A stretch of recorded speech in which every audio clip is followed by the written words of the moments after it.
Magandang tanghali po sa lahat. Gusto ko lang ipakita sa inyo guys, ang gagawin kong sabaw ngayon is apple soup.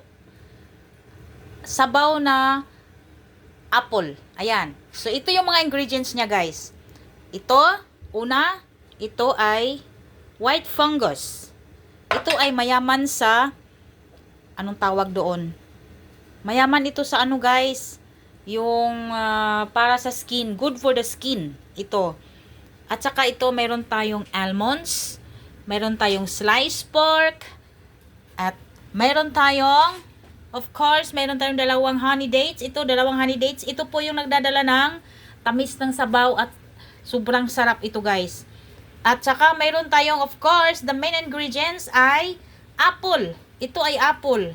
At sinamahan ko na rin siya ng pear. 4 na pear at 3 apple. Slice na po yan guys. At 2 honey dates. Ayan po, since nakulo na ang ating tubig, no? So, ilagay na natin siya, guys. Alright. Look at that. Alright. Kulong-kulo na siya, guys. Okay, so, isabay-sabay natin itong ilagay ang ating mga ingredients ng ating apple soup. Una nating ilagay ay itong sliced pork. Yan, hayaan yan dyan. At saka, next, yung almonds. Yung almonds, masarap ito, guys. Very crispy ito kapag kinain mo ito kasabay ng sabaw, no? Napakasarap po. At sunod ay ilagay natin ang magdala ng tamis ng sabaw, 2 honey dates. At next ay yung white fungus. Ayan. Lagay natin. At saka, siyempre, ang ating main ingredients, ang ating apple. Oh. Prutas ang ating sabaw ngayon. Prutas, apple, at saka itong ating pear. Ayan. So, yan guys. So, mamaya natin siya haluin, no? Oh, pero pwede natin haluin ngayon. Para yung pork ay ano siya.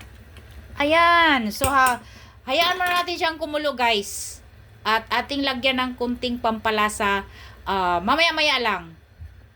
Pakuluin natin siya ng mga 5 minutes.